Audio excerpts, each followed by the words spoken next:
Olá, meus queridos irmãos, olá, minhas queridas irmãs.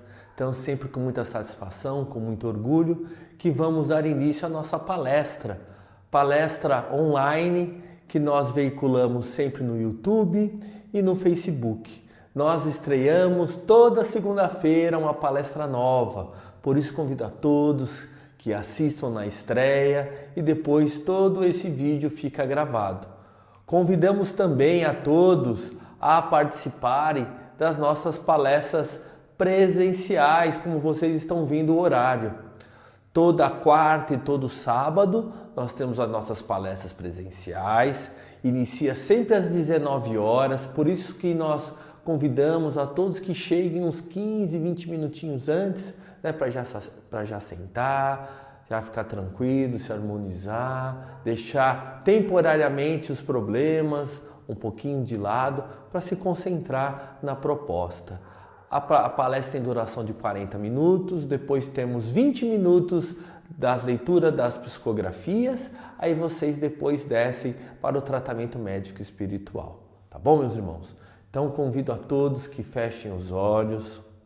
Vamos agradecer a Deus, vamos agradecer ao nosso amigo e mestre Jesus por mais uma oportunidade de reflexão, mais uma oportunidade de aprendizado, para que nós possamos sempre colocar em prática em nosso dia a dia.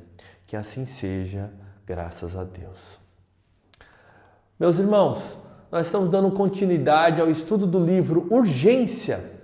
O livro ele foi ditado pelo Espírito Emmanuel e psicografado pelo nosso querido irmão Francisco Cândido Xavier. E hoje o tema é Diante do Dinheiro. Dinheiro, né? É muito falado sobre essa questão, se damos muita importância, menos importância, né? O que Jesus falava sobre essa questão do dinheiro. Então hoje nós vamos falar bastante sobre esse tema. E nós extraímos aqui alguns trechos desse capítulo, por isso que nós convidamos a todos que façam a leitura na íntegra desse capítulo. Às vezes nós não temos... como nós vamos destrinchar o tema, às vezes não colocamos o capítulo inteiro. Então aqueles que não têm um livro e querem dar uma lida, pode entrar em contato com um dos administradores do grupo oficial do WhatsApp, que nós enviaremos em PDF para vocês, tá bom? Então vamos ler juntos agora. Examina em que se transforma o dinheiro nas tuas mãos, a fim de que possas ajuizar quanto ao proveito dos recursos passageiros que o Senhor te empresta à vida. Não temas o dinheiro dignamente conquistado, aprendendo, sobretudo, a produzi-lo com teu próprio suor e guiando-lhe os movimentos no caminho do trabalho e da luz, da caridade e da educação. Olha que interessante, meus irmãos, nesse capítulo.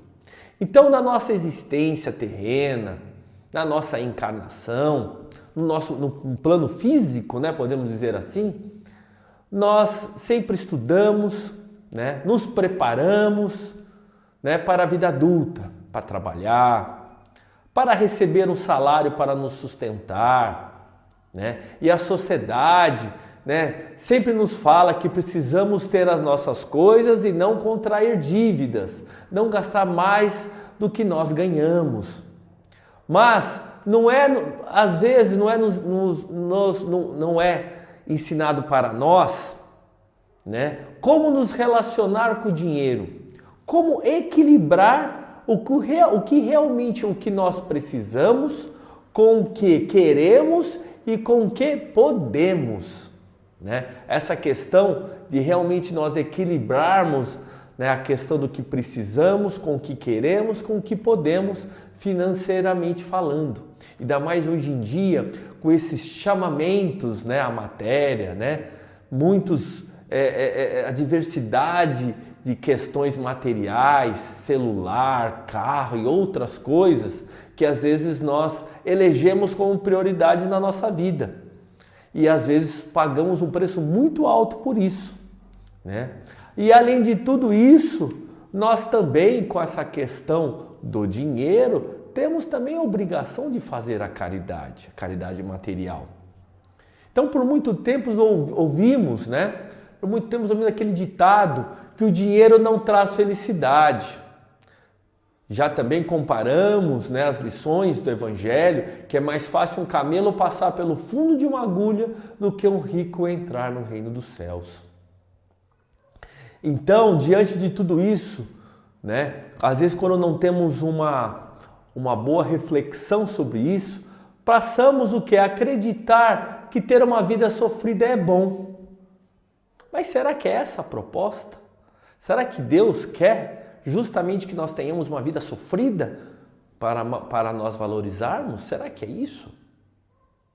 Claro que não, né, meus irmãos? Deus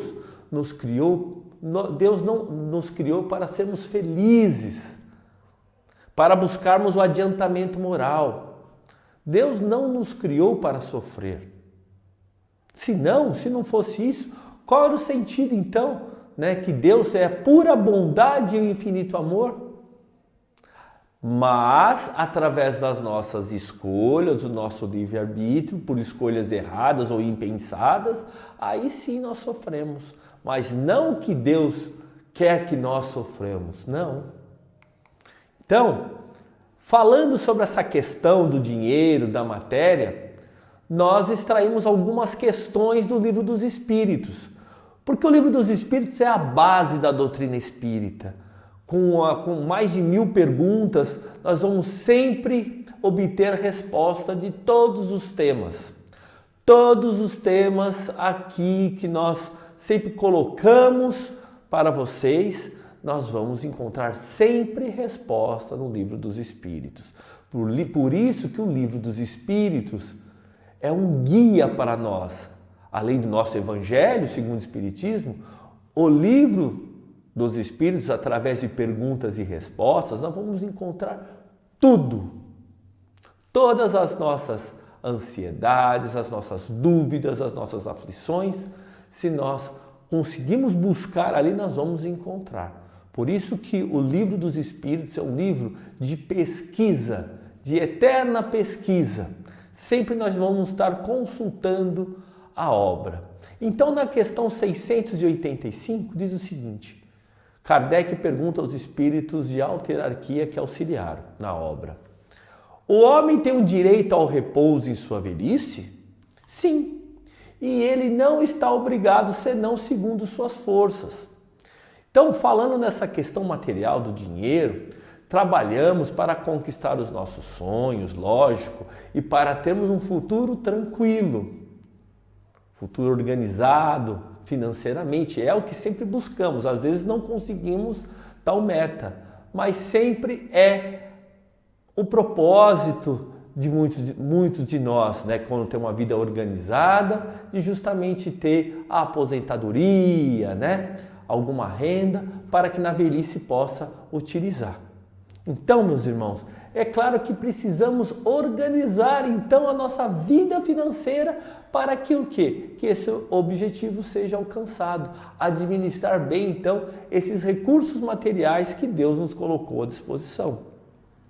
Então, na questão 881 do Livro dos Espíritos, o direito de viver dá ao homem o direito de ajuntar o que necessitar para viver e repousar quando não puder mais trabalhar, que é a complementação daquilo que nós estávamos falando. Sim, mas ele deve fazê-lo em família e não como egoísta. Vamos analisar esse trecho. A resposta é um pouquinho mais longa, mas eu coloquei apenas esse trecho para nós analisarmos. Pensar no todo. Quando diz assim, devê-lo fazê-lo em família, não só com o nosso núcleo familiar, mas a questão dessa distribuição da proporção. Se nós temos mais, conseguimos proporcionar ao próximo emprego e recursos e não sermos egoísta, avarento, né? Então o dinheiro, como também a criação de Deus, logo ele é tão sagrado como as outras coisas, outras criações. Mas devemos analisar que o dinheiro ele é neutro. Por quê? Ele não é nem bom e nem ruim. Nós é que fazemos o bom uso ou o mau uso do dinheiro.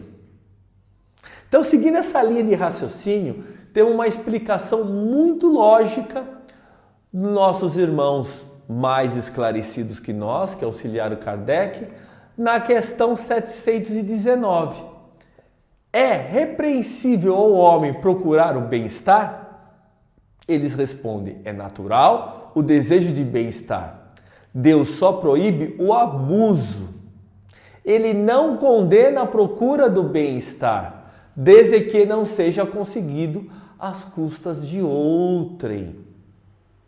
Ou seja, meus irmãos, o supérfluo é ruim.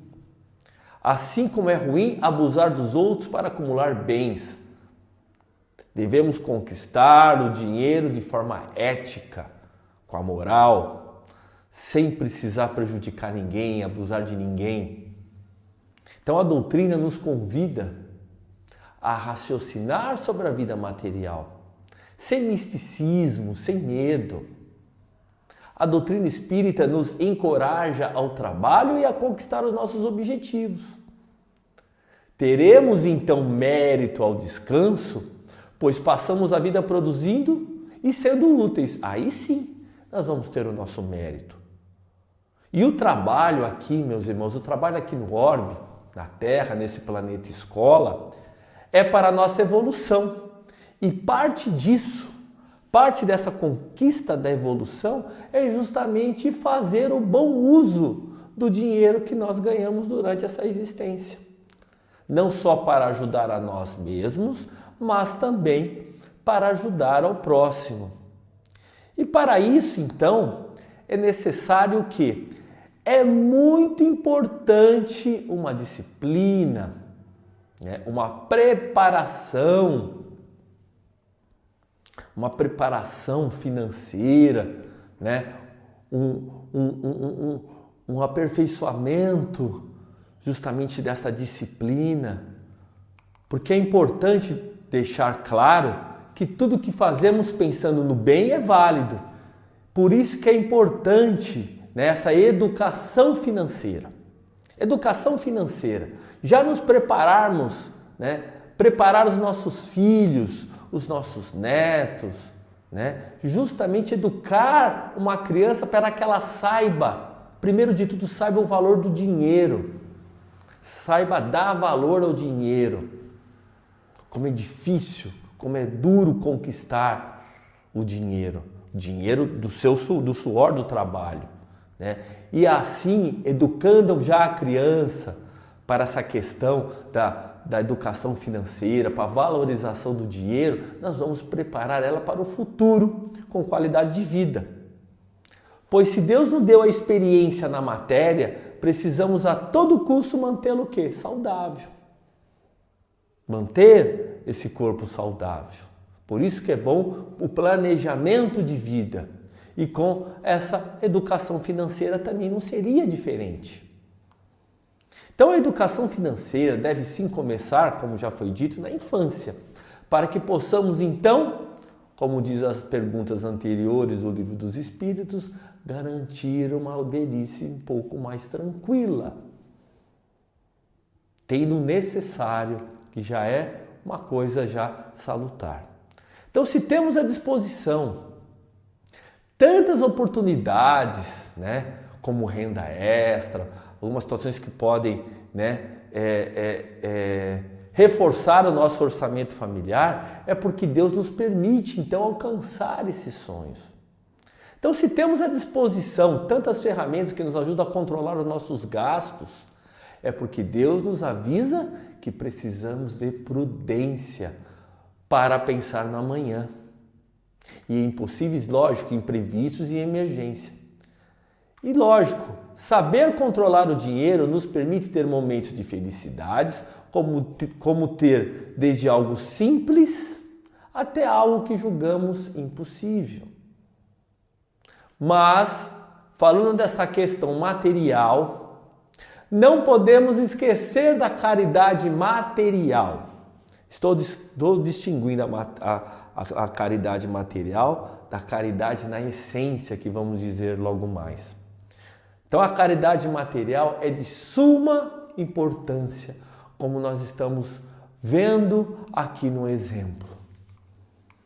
Então, e vivendo no plano físico, precisamos pensar na caridade material. Não temos como não pensar também na caridade material, que é um ato caridoso. Não é a caridade propriamente dita, é um ato caridoso. Então, a caridade material é com relação a alimentos, roupas e cuidados com a higiene pessoal.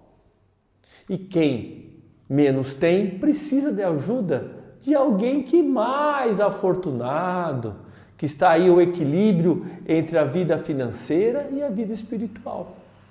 E todos podemos doar alguma coisa, seja ela alimentos, roupa ou material de higiene, ou material de limpeza doméstica, por exemplo. Então a caridade é um amor em ação, meus irmãos. É doar sem esperar nada em troca. É ser feliz em servir a quem não vai lhe retornar algum benefício material nenhum. Simplesmente é a nossa felicidade e alegria de ajudar o próximo. Mas a negação de amor fraterno será feita se tudo estar interligado, tanto a questão dos bens materiais e aos bens espirituais. E tudo isso se é feito de coração e seguindo, lógico, os passos de Jesus, que é seu exemplo, né, que podemos citar, né, aquela passagem, né, que é uma metáfora, né, que quando Jesus multiplicou os pães e os peixes, né, que é material, e também ali, né, na realidade também, ele também proporcionou a fraternidade entre os irmãos ali presentes. Vou colocar agora para vocês um vídeo, lógico, que é humor, né, do canal do YouTube Caminhos da Luz, e justamente nos mostra o que nós não devemos fazer com relação à caridade material. Mas serve de exemplo porque nós vemos muito isso no nosso dia a dia. Vamos lá? Ô amigo, vai uma balinha aí? Oi? Uma balinha? Ah, um pedinte, coitado. Não, pedinte não, amigo, tô aqui trabalhando. Trabalhando não, você tá vendendo bala no trânsito, coitado. Isso não é trabalho? Não, isso é a desgraça. É a fome, a miséria, é a vergonha pública. Coitado. Olha, eu não tenho vergonha de trabalhar não, tá? Nem eu. Eu tô falando de vender bala no trânsito. Isso é trabalho. Ei, vai ficar gritando comigo aí? Eu tô aqui disposto a ajudar. Eu vou até comprar uma bala. Coitado. Cara, para de me chamar de coitado, cara. Eu só vim aqui te oferecer bala. Se você quer, eu tenho pra te vender. Se você não quer, obrigado e bom dia. Que orgulhoso, que coisa feia, já vi tudo. Foi rico na outra encarnação, fez mau uso da riqueza, agora voltou a ser mendigo. Que mendigo, cara. De que você tá falando? Mas mesmo assim eu vou te ajudar, tá? Eu vou praticar caridade. Cara, caridade é a consequência do amor, irmão, tá? É aquilo que acontece automaticamente quando você tem amor pelo próximo e quer ver o bem dele. Se você pensa, eu tô fazendo a caridade, nananã, já deixa de ser caridade, irmão. Já é uma outra coisa, entendeu? Tem que ser algo que nasça na sua vontade de fazer o outro feliz. Olha ele, querido, olha só, você tá invertendo as coisas, entendeu? Você é o assistido e eu sou o benfeitor. Eu dou dinheiro, eu dou a lição de moral. Quanto é que é essa bala? Cara, faz o seguinte, não precisa comprar mais nada não, irmão. Valeu mesmo. Ué? É assim que você trata os seus clientes? Que absurdo, senhor comerciante, não é esse o seu trabalho? Você deveria saber que o cliente tem sempre razão. Cara, pelo amor de Deus, me diz logo quantas balas você quer e me deixa em paz. Bom, eu poderia comprar esse saco todo aí, todas essas balas aí. Mas aí você ficaria com o resto do dia livre, né? Eu estaria incentivando a sua ociosidade. Então eu vou comprar só uma. Quanto é a bala? Olha, amigo, uma bala só não vendo não, tá? Eu vendo pacotinho 5 por R$1. Tá bom. Então olha só, na hora que eu te der o dinheiro, a gente vai tirar uma selfie aqui, vai? Selfie? É pra eu botar lá no grupo Fora da Caridade na Salvação, vai. Ah, não ficou boa não. Faz uma cara de fome. Não tá parecendo mendigo. Mas eu não sou mendigo. Ah, já sei. Vem cá. Pronto, agora faz o seguinte, dá uma rolada aí no chão pra sujar a camisa, compõe melhor o visual. Você vai me dar outra blusa. Ah, que absurdo, né? A gente dá a mão, a pessoa quer logo o braço, né? Ah, vai caçar um trabalho, vai. Você viu, meus irmãos, esse vídeo? Né? Temos a lição de como não fazer e ali o exemplo também que o vendedor de bala, a aula que aquele vendedor de bala deu para esse irmão que ainda não tem o esclarecimento. E justamente pensando nisso, extraímos do livro Vinha de Luz: quem dá para mostrar-se é vaidoso. Quem dá para livrar-se do sofredor é displicente. Quem dá para situar o nome na galeria dos benfeitores e dos santos é invejoso. Olha só que mensagem bonita. Como diz a máxima cristã, que a esquerda não saiba que a direita está fazendo. Ou seja, a caridade ela tem que ser silenciosa, despretensiosa, né, meus irmãos? E falando em caridade, a questão 886. Qual é o verdadeiro sentido da palavra caridade como entendia Jesus? E é justamente isso: benevolência para com todos, indulgência para as imperfeições dos outros e o mais difícil, perdão das ofensas. Esse é o verdadeiro sentido da caridade. Benevolência, meus irmãos, que tem como sinônimo a misericórdia. É justamente aplicar a bondade ou bem a alguém. É focar incondicionalmente os aspectos luminosos do próximo. Dar um bom conselho. Ser indulgente.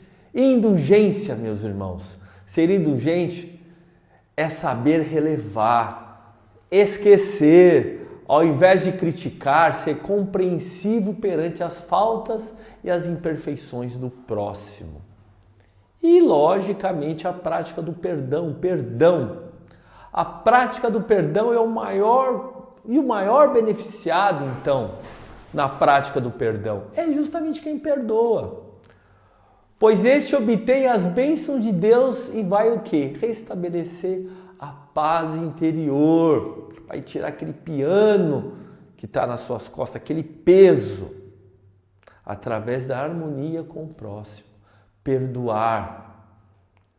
Trouxe aqui também para vocês, como estamos falando do dinheiro, da matéria, algumas passagens. Jesus comparava, o dinheiro ao deus Mamon. Ele enaltece aquela questão do óbolo da viúva, aquela pessoa mais simples, que deu um pouquinho, mas era tudo aquilo que ela tinha. Ao invés daqueles outros mais abastados que tinha muito e deu até menos do que a coitada da viúva. Outra passagem: dá a César o que é de César e a Deus o que é de Deus. Então, seguindo seus exemplos, os primeiros cristãos vendiam seus bens e com o dinheiro arrecadado socorriam os mais pobres em suas necessidades. Olha só a questão do dinheiro. Paulo de Tarso, em suas epístolas, combate a busca incessante do dinheiro. Olha só uma passagem: é grande ganho a piedade com o contentamento. Olha, porque nada trouxemos para este mundo e manifesto é que nada podemos levar dele. Tendo, porém, sustento e com que nos cobrimos, estejamos com isso contente. Esta é uma lição para todos os tipos de pessoa, quer sejam ricas, quer sejam pobres, pois ninguém deveria ser dominado pelo amor do dinheiro. Olha só o ensinamento que Paulo nos traz através das epístolas. Trouxemos também uma passagem do livro Alvorada Cristã, Foi ditada pelo espírito Neo Lúcio, psicografada por Chico Xavier. Então, olha só, o espírito Neo Lúcio, no capítulo 31 do livro Alvorada Cristã, descreve-nos que no princípio do mundo o Senhor entrou em dificuldades no desenvolvimento da obra terrestre, porque os homens se entregaram ao excessivo repouso. Com todo o trabalho estava por fazer, o Senhor da vida pensou que se os homens não agissem por amor, agiriam por ambição. E com o dinheiro o progresso material, lógico, se fez presente. Então, desde então, a maioria das criaturas passou a trabalhar por dedicação ao dinheiro, que é de propriedade exclusiva do Senhor, da aplicação do qual cada homem e cada mulher prestarão contas a Ele mais tarde. É a questão da lei de ação e reação. O que nós vamos fazer com essa matéria que é empréstimo apenas, né? Nada é nosso, tudo é transitório. Tem também algumas reflexões sobre ser escravo do dinheiro. O dinheiro é um perigoso tirano de quem o escraviza. Quando o encarceramos, ele nos encarcera. Ele deforma os corações que a segregam ao vício. Ligado às inteligências perversas, é causa de lágrimas para viúvas e órfãos. Orientado na direção do progresso, é fonte de luz para toda a humanidade. Por isso, façamos dele um meio de troca, no sentido de alocarmos os recursos da natureza em benefício de toda a humanidade, inspirando ideias e disseminando oportunidades de trabalho e progresso. Olha só a dualidade que nós colocamos aqui sobre o dinheiro, né? O dinheiro como é bom, o lado positivo e obviamente o lado negativo. E falando em lado positivo e lado negativo, temos aqui, né, duas imagens. Temos a imagem da riqueza e temos a imagem, né, entre aspas, da pobreza. Mas vamos analisar agora essas duas imagens. Quem que é o rico e quem que é o pobre? Então, a riqueza não depende do dinheiro que você haja acumulado. Por quê? Quem tem riqueza e não sabe ajudar o próximo é pobre. Quem guarda com avareza os dons que recebeu de Deus é pobre. Quem não sabe dar de si mesmo uma palavra de conforto, um sorriso e um encorajamento é pobre. Mas aquele que mesmo pouco e nada tendo, sabe doar-se e ajuda ao próximo, esse é imensamente rico. Então, meus irmãos, como vocês estão vendo, com trabalho e esforço, é mérito ter uma vida confortável e bens materiais. É permitido momentos de prazer. Acaba sendo uma recompensa pelo esforço, pelo trabalho. Além de ter a tão sonhada tranquilidade na velhice. Agora, por outro lado, né? Você sabendo acumular dinheiro com objetivo, com sabedoria, com prudência, tudo bem. Mas nos é ensinado que devemos estender a mão ao próximo, pois todos somos irmãos, somos uma única família, grande família espiritual. Não é errado acumular bens, senão, qual o objetivo então da prova da riqueza? A questão é como gastar, ou no que gastar, pois precisamos melhorar a vida material do planeta e de toda a humanidade. Isso só é possível com educação e com conhecimento moral, para nós justamente reconhecermos todo esse desprendimento que nós temos que ter. Valorizar, sim. Valorizar as questões materiais através do suor do nosso trabalho e do nosso mérito. Mas reconhecer que temos outros irmãos que precisam da nossa ajuda caso tenhamos condições materiais também de ajudar. Então, estejamos concisos de que o dinheiro é simplesmente um meio de troca. Não façamos dele a perdição de nossa alma, juntando em excesso para que a traça e a ferrugem o consumam. Para finalizar, trouxe aqui para vocês uma historinha que eu vou tentar resumir, né? Do amor ao dinheiro, uma das belas histórias de Chico Xavier. Certa vez, visitando o cemitério de Uberaba, notei a presença de um espírito rente ao seu próprio túmulo e chorava arrependido. Fora um rico comerciante na cidade e cometera suicídio. Percebendo que podia conversar comigo, após lamentar o gesto infeliz que praticara por causa dos negócios que não ia bem, ele me disse: Chico, vocês os espíritas são os verdadeiros milionários da terra? Aí ele pensou, fiquei com muita pena dele, porque de fato o dinheiro, para quem apenas aprendeu a valorizá-lo, é um transtorno muito grande. Fazia muito tempo que ele estava ali, preso aos despojos, se lamentando. Conversamos por alguns minutos e, apesar da consciência que revelava a sua situação, ele não se mostrava com a menor disposição íntima de abandonar o local, e aquilo era, para ele, então, uma alta punição. Então foi extraído do livro O Evangelho de Chico Xavier. Então, meus irmãos, aqueles que querem tornar-se ricos, às vezes caem então nessa armadilha da tentação e muitos desejos insensatos, né? E até perniciosos, que fazem os homens então afundarem na ruína e na perdição. Porque a raiz de todos os males é justamente o amor ao dinheiro. Então, por causa dessa ânsia do dinheiro, alguns se afastam até da fé e afligem a si mesmos com muitos tormentos. Por isso, meus irmãos, sejamos ricos daquilo que o dinheiro não compra. Justamente a nossa paz interior, a nossa tranquilidade.